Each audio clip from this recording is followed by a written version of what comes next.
आप सभी का हमारे YouTube चैनल पर फिर से स्वागत है। तो आज हम चैप्टर 1 जो क्लास 9th का था उसका जो इंट्रोडक्शन पार्ट रह गया था उस पार्ट को आज इस वीडियो में कंप्लीट करने वाले हैं। तो हमने फर्स्ट पार्ट में इंट्रोडक्शन का कुछ पार्ट दिया था नंबर सिस्टम से।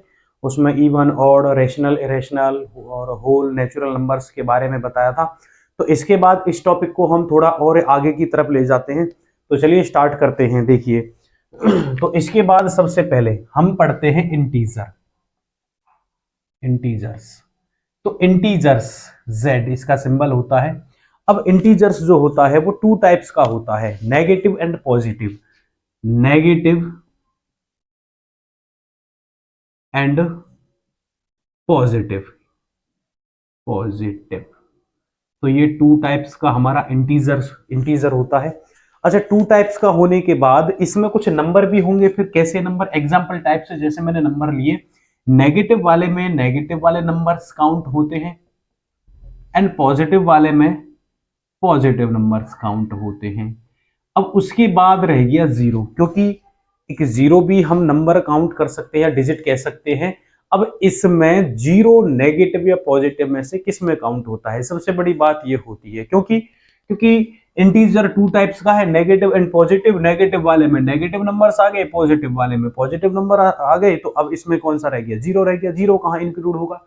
तो जीरो ना तो नेगेटिव में इंक्लूड होता है और ना ही पॉजिटिव में इंक्लूड होता है। जीरो ओनली ए इंटीजर है। अगर आपसे कोई इंटीजर का एग्जाम्पल पूछे तो इंटीजर के एग्जाम्पल दीजिए, तो उसमें आप नेगेटिव वाला भी बताओगे, पॉजिटिव वाला भी बताओगे और जीरो को भी इंक्लूड करोगे। बट अगर नेगेटिव के लिए ही कहता है तो नेगेटिव में नेगेटिव नेगेटिव वाले बताएंगे और पॉजिटिव में पॉजिटिव पॉजिटिव वाले बताएंगे। बट अगर ओनली मेंशन करता है या पूछता है, कोई डिस्कस करता है ओनली इंटीजर, तो इंटीजर में हम नेगेटिव वाला भी लेके चलेंगे एंड पॉजिटिव वाला भी लेके चलेंगे और जीरो को भी काउंट करेंगे। ठीक है, तो ये था इंटीजर में। और इंटीजर में Z negative and Z positive ये भी होते हैं। जेड नेगेटिव मींस क्या होता है? जो नेगेटिव को रिप्रेजेंट करता है। और जेड पॉजिटिव क्या होता है? जो पॉजिटिव को रिप्रेजेंट करता है। तो इसके बाद इंटीजर के बाद थोड़ा और हम आगे की तरफ बढ़ते हैं। तो इंटीजर में देखिए अब आगे की तरफ और क्या है। इंटीजर तो हमारा ये मान लो कंप्लीट है। अब इसके बाद हम इसमें एक पार्ट डेसिमल वाले पार्ट को हम यूज करते हैं। डेसिमल डेसिमल अब देखो डेसिमल में कुछ पार्ट किस टाइप से है। एक पार्ट तो हो गया टर्मिनेटिंग और एक सेकंड पार्ट हो गया नॉन टर्मिनेटिंग। ये टू पार्ट हो गए, टर्मिनेटिंग एंड नॉन टर्मिनेटिंग। अच्छा, terminating and non terminating. Terminating means क्या? इसको हिंदी में कहते हैं हम शांत, और नॉन टर्मिनेटिंग को हिंदी में कहते हैं हम अशांत। टर्मिनेटिंग क्या होता है? जिसमें डेसिमल के बाद जो हमारे डिजिट होते हैं वो फाइनाइट काउंटिंग में होते हैं। फाइनाइट मींस एक फिक्स होते हैं। डेसिमल के बाद 2 हो, 3 हो, 4 हो, 5 डिजिट वो फिक्स होते हैं।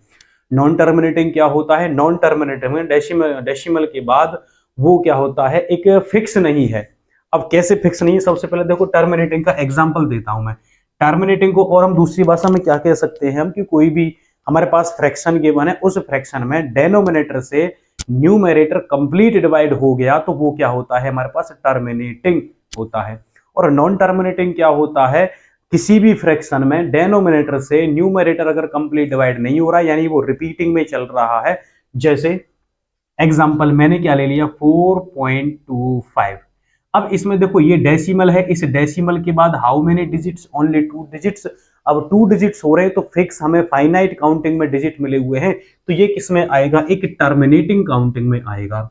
नॉन टर्मिनेटिंग में क्या होगा? जैसे कि 4.5 और 5 के ऊपर मैंने क्या यूज किया है? एक बार साइन यूज किया है। अब इस बार साइन का मीन्स क्या होता है? मैंने पहले वाली वीडियो में भी बताया था, कुछ एग्जांपल दिए थे कि जिस डिजिट के ऊपर बार साइन होता है वो रिपीटिंग में होता है। अब इसका मीन्स क्या होगा? रिपीटिंग मीन्स यानी कि 4.555 इस तरह से कॉन्टिन्यूअस चलता रहेगा। अब इसमें आपको क्या फिक्स पता है या फाइनाइट काउंटिंग में पता है कि 5 इसमें हाउ मेनी टाइम्स इसमें इन्वॉल्व हो रहा है, कितने टाइम इसमें 5 इन्वॉल्व हो रहा है? ये फिक्स नहीं है। जब इसमें ये फिक्स ही नहीं है कि 5 कितने टाइम इन्वॉल्व हो रहा है, तो टर्मिनेटिंग कहाँ? ये कहाँ पे जाकर रुकेगा? ये फिक्स ही नहीं पता हमें, तो इसलिए ये टर्मिनेटिंग नहीं है। किसमें काउंट होता है? नॉन टर्मिनेटिंग में काउंट होता है। अच्छा, एक एग्जाम्पल और भी हम यूज करते हैं, जैसे मैंने यूज किया 0.10, 100, 1000, इस तरह से। अब देखो ये भी क्या है, ये भी एक नॉन टर्मिनेटिंग है। अब इसमें भी देखो हमें फिक्स नहीं पता है इसका, ये 10 आ रहा है, ये 100, ये 1000, ये 10,000, उसके बाद लेग क्या क्या इसमें आएगा, तो इस तरह से ये भी फिक्स नहीं है। इस वजह से ये भी किसमें काउंट होता है, नॉन टर्मिनेटिंग में काउंट होता है। बट टर्मिनेटिंग, नॉन टर्मिनेटिंग, ये दो पार्ट हो गए। और नॉन टर्मिनेटिंग में एक चीज और होती है, क्या चीज होती है, नॉन टर्मिनेटिंग में एक और होता है repeating and non repeating. Non repeating, अब ध्यान से देखना, रिपीटिंग एंड नॉन रिपीटिंग में क्या होता है। अब इसमें नॉन टर्मिनेटिंग में ऐसा होता है जो जिसमें ओनली जिस डिजिट या जितने भी डिजिट है, 1 है, 2 है, 3 है, कुछ डिजिट्स के ऊपर बार साइन होता है, और वो बार साइन का मीन्स क्या होता है, उसमें जो जितने डिजिट के ऊपर है वो क्या है, रिपीटिंग में है। अब ऐसे ही इसमें ध्यान से देखो, जो मैंने ये फर्स्ट वाला एग्जांपल यूज किया था, तो इसमें बार साइन यूज किया है, और इस बार साइन के अकॉर्डिंग ये 555 क्या हो रहा है, रिपीट हो रहा है। तो ये तो किसमें आ गया, रिपीटिंग में आ गया। तो एक तरीके से हमारा हो गया नॉन टर्मिनेटिंग एंड रिपीटिंग हो गया। ऐसे ही ये वाला क्या है, अब देखो इसमें हमें फिक्स नहीं पता कि जीरो, देखो जीरो हम रिपीट में नहीं ले रहे हैं, इसका ध्यान रखना है, क्योंकि यहाँ पर जीरो क्या है, यहाँ पर 1 टाइम यूज हो रही है, यहाँ पे 2 टाइम यूज हो रही है, यहाँ पे 3 टाइम यूज हो रही है, उसके बाद 4 टाइम यूज हो रही है। तो ये रिपीट में नहीं है, इस टाइप का एग्जांपल रिपीटिंग में नहीं आता है। तो जब रिपीटिंग में नहीं आ रहा है तो किस में आएगा, नॉन टर्मिनेटिंग वाला जो एग्जांपल में, ये नॉन रिपीटिंग में आएगा। तो नॉन टर्मिनेटिंग वाली में क्या होता है कि एक तो रिपीटिंग टाइप होता है और एक नॉन रिपीटिंग टाइप होता है। और रिपीटिंग टाइप का जिसमें बार साइन यूज होता है, नॉन रिपीटिंग जिसमें इस तरह से कोई भी हमारे पास डिजिट है वो ऐसे ही चलता रहता है। मैं और एग्जांपल यूज कर सकता हूं इसमें, जैसे 0.12, 122, 122, डैश डैश डैश। तो इसमें भी देखो 2 क्या आ रहा है, पहले 1 टाइम, फिर 2 टाइम, फिर 3 टाइम। तो इस तरह के जो हमारे पास ये नंबर होते हैं, ये नॉन रिपीटिंग में आते हैं, और नॉन रिपीटिंग में क्या, नॉन टर्मिनेटिंग चलता है। ठीक है। अब एक चीज और होती है, टर्मिनेटिंग और नॉन टर्मिनेटिंग में, इसमें P अपॉन क्यू की फॉर्म में किसको हम कन्वर्ट कर सकते हैं, ये वाले कुछ एग्जाम्पल या कुछ क्वेश्चन हम 1.3 एक्सरसाइज में कंप्लीट अच्छे से डिस्कस करेंगे। बस मैं थोड़ा सा बता देता हूं कि एक तो देखो ये फिक्स है, इसका हम आइडिया लगा सकते हैं कि यहां से जैसे मैंने डेसिमल रिमूव किया तो अपॉन में क्या आ गया, 100, तो ये P अपॉन क्यू की फॉर्म में हो जाएगा। और एक जिसके ऊपर बार साइन आता है वो P अपॉन क्यू की फॉर्म में होता है।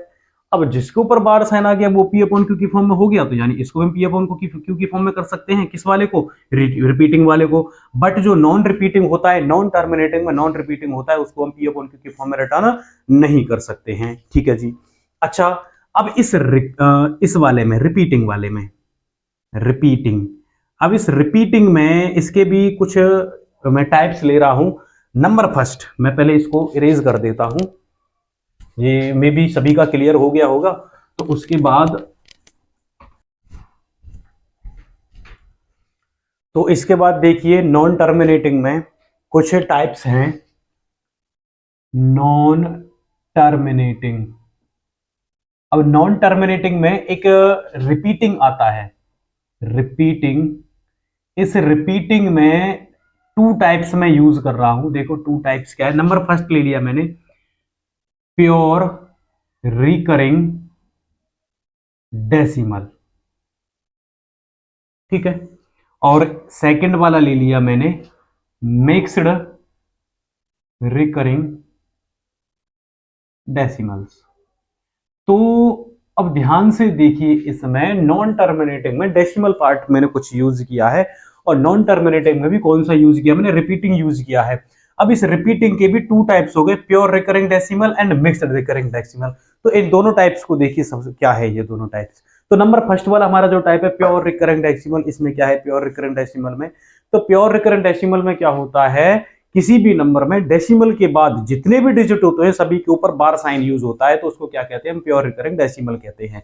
दोबारा सुनो एक बार ध्यान से, किसी भी नंबर में डेसिमल के बाद जितने भी डिजिट होते हैं सभी के ऊपर बार साइन यूज होता है। एग्जाम्पल, जैसे मैंने एग्जाम्पल ले लिया 0.123, इसमें 123 जितने भी डेसिमल के बाद डिजिट है सभी के ऊपर क्या साइन यूज हो रहा है, बार साइन।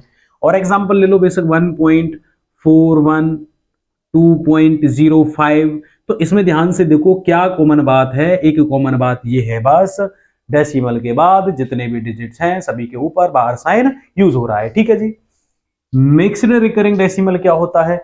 मिक्स्ड रिकरिंग डेसिमल में क्या होता है, किसी भी नंबर में डेसिमल के बाद एक डिजिट को छोड़कर बाकी के डिजिट्स पर सभी पर बार साइन यूज होता है। जैसे एग्जांपल देखो 0.143। अब इसमें इस वाले डिजिट को छोड़कर ये जो हमारे टू डिजिट्स हैं इस पर क्या साइन यूज होगा, बार साइन। इसमें डेसिमल के बाद एक डिजिट को छोड़ना है। और एग्जांपल यूज कर लो 1.125, 1.18। तो इस तरह से मैंने यहां पर कुछ एग्जांपल यूज किए हैं। तो यहां पर देखो मैंने ये डिजिट छोड़ दिया, इन दोनों डिजिट्स पर बार साइन है, इसमें भी ऐसा ही है, इसमें भी ऐसा ही है। तो प्योर रिकरिंग डेसिमल और मिक्स्ड रिकरिंग डेसिमल, ये टू टाइप्स इस तरह के, ये बार वाले रिपीटिंग वाले इस तरह से कुछ एग्जाम्पल हैं। और इन दोनों को ही हम पी अपॉन क्यू की फॉर्म में कन्वर्ट कर सकते हैं, जो कि हम एक्सरसाइज 1.3 में डिस्कस करेंगे बहुत ही अच्छे से। चलो आगे। अब इसमें एक चीज और मैं बताना चाहता हूं टर्मिनेटिंग एंड नॉन टर्मिनेटिंग में, टर्मिनेटिंग एंड नॉन टर्मिनेटिंग। तो ध्यान से देखो, एक तरीके से और भी हम इसको डिस्कस कर सकते हैं, जो कि 10th क्लास के अकॉर्डिंग। वैसे तो 10th 9th क्या है, दोनों का सिलेबस सेम सा ही है, बस एक 9th क्लास क्या है 10th का बेस है। तो टर्मिनेटिंग में क्या होता है, अगर कोई भी आपके पास कोई फ्रैक्शन गिवन है, उस फ्रैक्शन में जैसे कोई भी ये फ्रैक्शन मैंने यूज किया है, तो इस फ्रैक्शन का जो डेनोमिनेटर है, अगर इस डेनोमिनेटर के प्राइम फैक्टर्स हम करते हैं, और उन प्राइम फैक्टर्स में क्या है, only 2 and 5, 2 power m multiply 5 power n, यानी उस डेनोमिनेटर के प्राइम फैक्टर्स में या तो 2 सिंगल यूज हो रहा हो, बस 2 2 2 2 फैक्टर्स आ रहे हो, या 5 5 5 फैक्टर्स आ रहे हो, या दोनों आ रहे हो, तो वो भी क्या होता है, टर्मिनेटिंग होता है।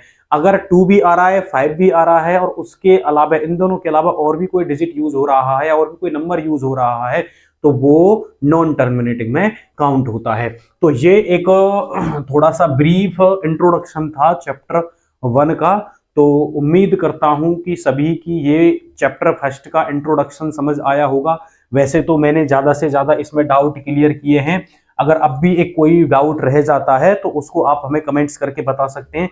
बस इसका मैं एक थोड़ा सा ये आइडिया दे देता हूं, इसका भी मैं एक थोड़ा सा क्या आइडिया दे देता हूं। जैसे 3125 ये इसका डेनोमिनेटर है, उसके डेनोमिनेटर को हम फैक्टर्स करते हैं इसके, तो क्या आ गया 625, 5 से 125, 5 से 25, और 5 से 5, और 5 से 1। तो देखो इसके फैक्टर में क्या आया, ओनली 555 आया। तो ये क्या है कि टर्मिनेटिंग डेसिमल है या टर्मिनेटिंग फ्रैक्शन है। तो इस तरह से, इस टाइप से भी हम टर्मिनेटिंग नॉन टर्मिनेटिंग को आइडेंटिफाई कर सकते हैं। तो सभी की उम्मीद करता हूं कि ये इसका इंट्रोडक्शन समझ आया होगा। अगर किसी का अब भी कोई भी थोड़ा सा भी, छोटा सा भी, कैसा भी, नन्ना मुन्ना कैसा भी डाउट है, तो आप हमारे कमेंट सेक्शन में जाकर हमें बता सकते हैं। ज्यादा से ज्यादा वीडियो देखने के लिए चैनल को लाइक सब्सक्राइब जरूर करें। और हाँ, एक चीज और, इसके बाद हम इसका एक्सरसाइज 1.1 का सॉल्यूशन देंगे, और वो भी मेरे हिसाब से 1 by 1 क्वेश्चन या कंप्लीट जैसे भी है। तो मिलते हैं नेक्स्ट वीडियो में। Thank you.